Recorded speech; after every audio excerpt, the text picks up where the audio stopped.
नमस्कार साथियों, इस साल की अंतिम साप्ताहिक सलाह में आप सभी का हार्दिक स्वागत है। साथियों, मई महीने से हम आपके साथ में लगातार जुड़े हुए हैं। इस सीज़न की सबसे पहली सलाह हमने मई के दौरान जारी करी थी। उसके बाद में प्रत्येक सप्ताह सोमवार को हम आपके साथ में नई जानकारी सोयाबीन की खेती में क्या क्या करना चाहिए, इस सप्ताह में फसल की स्थिति क्या है, उसमें कौन से कीड़े बीमारी का प्रकोप हो सकता है, उसके नियंत्रण के लिए क्या करना चाहिए, इसके बारे में हमने आपको जानकारी दी। इस साल 2-3 बातें विशेष रूप से मैं आपको साथ में उल्लेख करना चाहूँगा। अगस्त महीने के दौरान लगभग 25 से 28 दिन की सूखे की स्थिति रही। उसके बाद में जो बारिश हुई है, बहुत ज़ोरदार बारिश हुई है, अति वर्षा जिसको हम कह सकते हैं।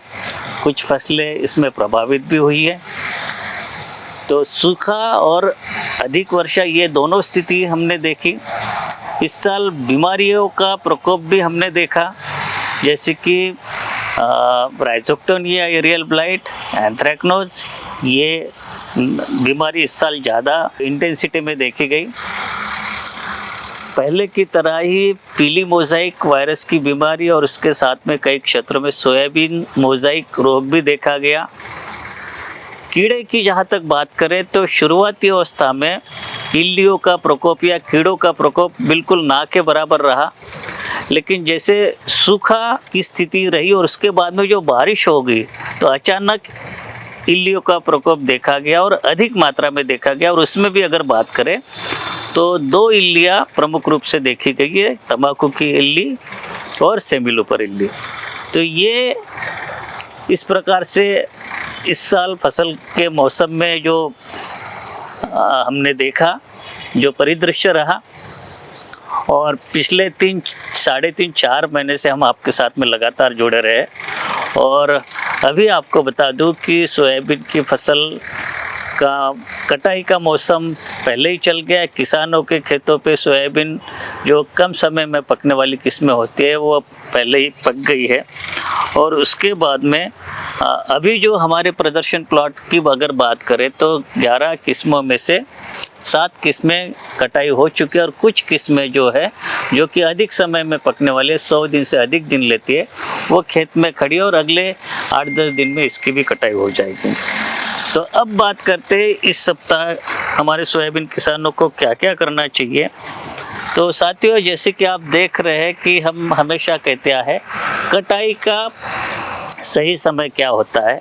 तो जब 90% फलियाँ उसमें उसका रंग में बदलाव आ जाए, पीला पड़ जाए, तो ये सही समय होता है कटाई के लिए। और इस समय पे यदि आप करते हैं तो ये चटकती भी नहीं है और बीज के अंकुरण पर भी विपरीत प्रभाव नहीं पड़ता।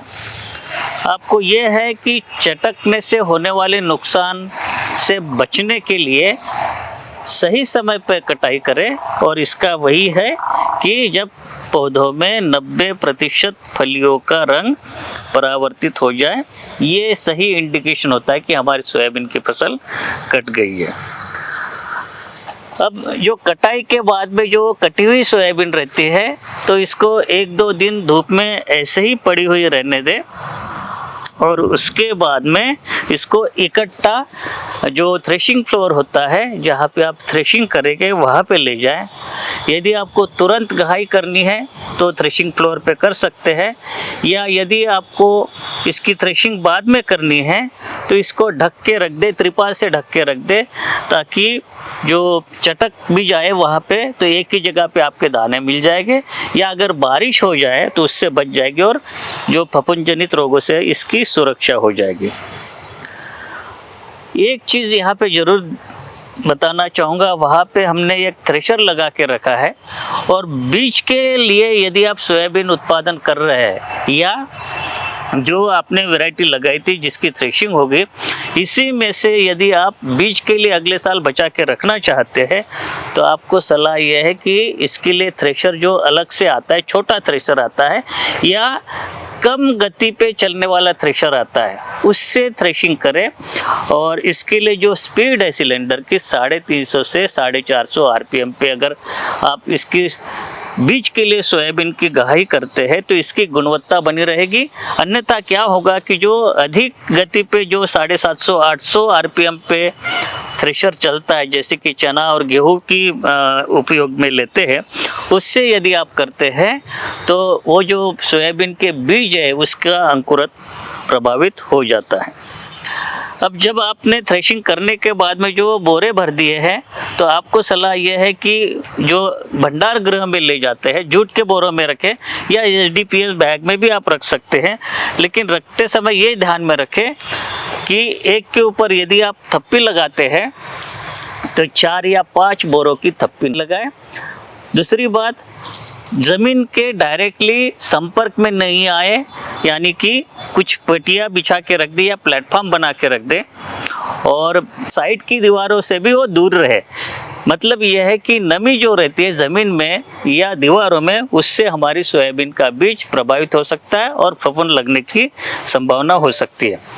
जहां अगर संभव हो तो वो बोरों को खड़े रखें, अन्यथा 4-5 बोरों की थप्पी लगा के रखें। और यदि आप इसको उठा पटक करते तो ज़्यादा दूर से ऊंचाई से इसको पटकना नहीं चाहिए, और इससे क्या होगा कि जो सोयाबीन का बीज या अंकुरन प्रभावित हो सकता है। तो साथियों, इस प्रकार से भंडार गृह में आप रखें सोयाबीन को ताकि उसकी गुणवत्ता बनी रहे और अगले साल बीज के रूप में आप इसको इस्तेमाल कर सकते हैं। तो साथियों, मिलेंगे अगली बार अगले सीज़न में नए सीज़न के साथ में और नए विचारों के साथ में, कुछ नई किस्में, कुछ नई तकनीकी, और बात करेंगे अगले सोयाबीन के सीज़न में 2024 में। और तब तक के लिए आप सभी से विदा लेते हैं। नमस्कार।